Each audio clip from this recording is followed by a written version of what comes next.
결혼? 그건 돈 있는 사람들 이야기지. 여러분, 저는요 얼마 전까지만 해도 이 말을 의심 없이 믿고 살았던 사람입니다. 결혼은 저 같은 사람이 아니라 이미 어떤 자격을 갖춘 사람들만 할 수 있는 특별한 선택이라고 생각했거든요. 왜 그렇게 믿었냐고요? 이유는 생각보다 단순했습니다. 손에 쥔 게 아무것도 없었거든요. 어릴 때부터 금전적인 여유가 없는 환경에서 자라다 보니 남들에겐 당연한 일상도 저에게는 늘 계산부터 해야 되는 문제였고, 여유라는 단어는 제 삶에서 늘 제 몫은 아니라고 생각하며 살았던 단어였습니다.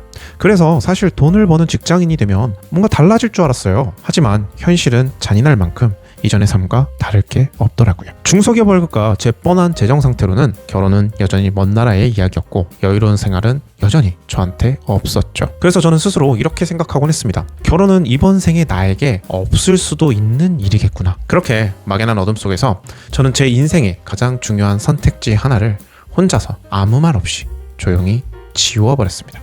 뉴스에서 말하는 엠포세대, 그 이야기는 저에게 통계가 아니라 그냥 그건 제 삽 그 자체였습니다. 그 시절에 저는 투자에 대해서도 부정적으로 생각했습니다. 투자는 돈 많은 사람들이나 하는 것, 잘못 손대면 인생이 망가지는 위험한 도박이라고만 생각했습니다. TV 속 투자 성공남은요 늘 비슷했습니다. 천재적인 투자자 혹은 100억대의 자산가들, 그건 저와는 애초에 같은 출발선에 있지 않은 사람들의, 그런 사람들의 이야기처럼 느껴졌어요. 그래서 저는 마음속에 넘을 수 없는 아주 거대한 벽을 세웠습니다. 결혼이든 투자든 저 세계는 절대로 넘볼 수 없는 영역이라고요. 그런데 지금 뒤돌아보면요, 제가 던졌던 질문 자체가 잘못됐다는 것을 깨닫습니다. 저는 정말 가난해서 포기했던 걸까요? 그렇지 않습니다. 저는 가난해서 포기하는 게 아니라 어차피 안 될 거야 라고 미리 선 긋고 제 삶의 가능성들을 제 손으로 하나씩 지워가며 살고 있었던 거예요. 그런데 그때는 몰랐습니다. 그 생각이 제 진심이 아니라 제가 오래 살아온 환경에서 만들어졌다는 것을요. 가난보다 무서운 건요, 선택권이 없다는 사실입니다. 여러분, 이게 제가 그동안 포기라고 믿고 살았던 것의 진짜 정체이자 민낯이었습니다. 지금 돌아보면 제게 없는 건 단순히 돈이 아니었습니다. 그저 선택할 수 없는 환경에 너무 오래 살아왔을 뿐이었던 거죠. 처음엔 어쩔 수 없다고 생각했고, 나중엔 그게 당연하다고 받아들였고, 그러다 보니 어느 순간부터는 내가 뭘 고를 수 있다는 생각 자체를 아예 안 하게 되더라고요. 선택을 안 한 게 아니라 선택이라는 개념이 제 삶에서 조용히 사라진 겁니다.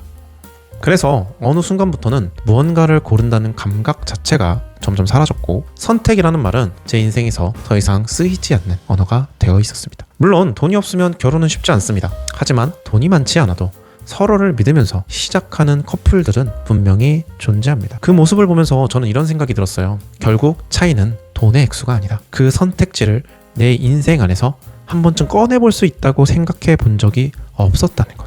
그게 문제였습니다. 그때 제 인생은 그 선택들을 올려놓을 테이블 자체가 없었습니다. 남들 눈치 안 보고 마음껏 떠나는 자유로운 유럽 여행, 언젠가 꼭 한 번쯤은 타보고 싶었던 내가 원하는 고급 승용차, 그리고 평생 불가능할 것만 같은 내 명의로 된 번듯한 집, 이것들은 단순히 비싸서 포기한 목표가 아니었습니다.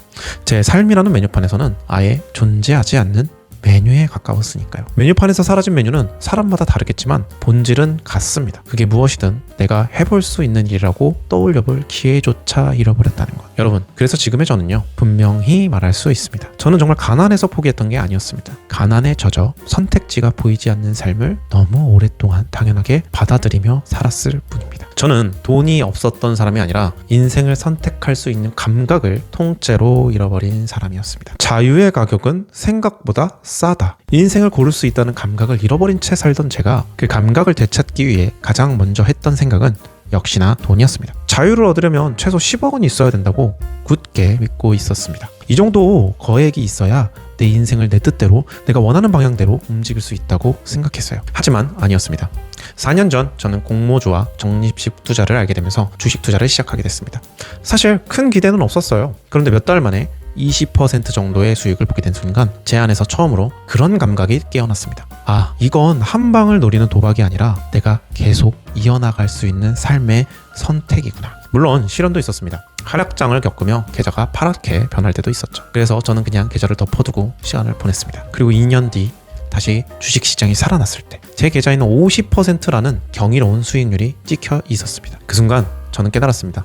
투자는 내 시간을 천천히 쌓아 올리는 가장 정직한 방식이라는 걸요. 그리고 더 중요한 진실을 마주했습니다. 큰 돈이 있어야만 인생이 통째로 바뀌는 게 아니었습니다. 다른 사람이 볼 땐 아주 작은 돈이었지만 그날 처음으로 제 인생의 선택이라는 버튼이 다시 켜진 느낌이 들었습니다. 수익금 자체가 당장 제 삶을 통째로 바꾼 거는 아니었어요. 하지만 내 손으로 내 미래를 불릴 수 있다라는 확신이 생기자 그동안 돈 때문에 사라졌다고 믿었었던 소소한 자유들이 하나둘씩 다시 눈에 들어오기 시작했습니다. 사랑하는 사람에게 밥 한 끼 대접하는 걸 망설이지 않을 자유, 가고 싶은 여행지를 돈부터 계산하지 않고 고민할 수 있는 자유, 그리고 언젠가 내 삶의 중요한 결정을 내가 원하는 시기에 내릴 수 있는 자유.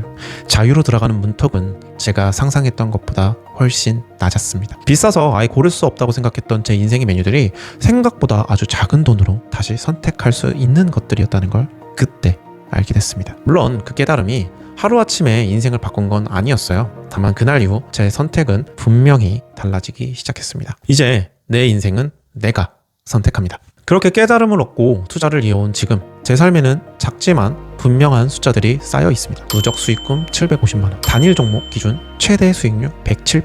이 숫자들은 저에게 단순한 돈이 아닙니다. 제 인생 안으로 다시 들어오기 시작한 선택권의 흔적입니다. 이제 결혼은요, 저에게 불가능한 영역이 아닙니다. 투자를 통해서 선택할 수 있는 나를 만들어가고 있으니까요. 거창한 성공은 아닐지 몰라도 저는 지금 제 인생의 방향키를 다시 잡고 그 길을 묵묵히 걸어가는 중입니다. 그렇기에 언젠가 꿈으로 남겨두었던 유럽 여행도, 그리고 내 이름으로 된 집 한 채도 더 이상 남의 이야기가 아니라고 생각합니다. 이 모든 변화는요, 거창한 금액에서 시작된 게 아니에요. 지금도 이어가고 있는 매달 20만원에서 40만원 투자, 내가 감당할 수 있는 아주 작은 선택에서 시작됐습니다.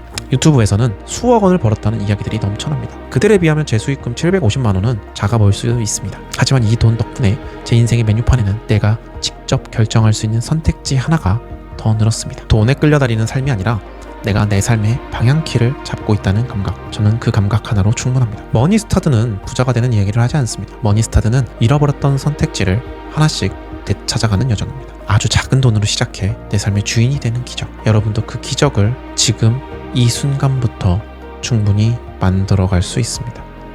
그렇게 나의 선택지를 되찾는 시간, 머니스타드.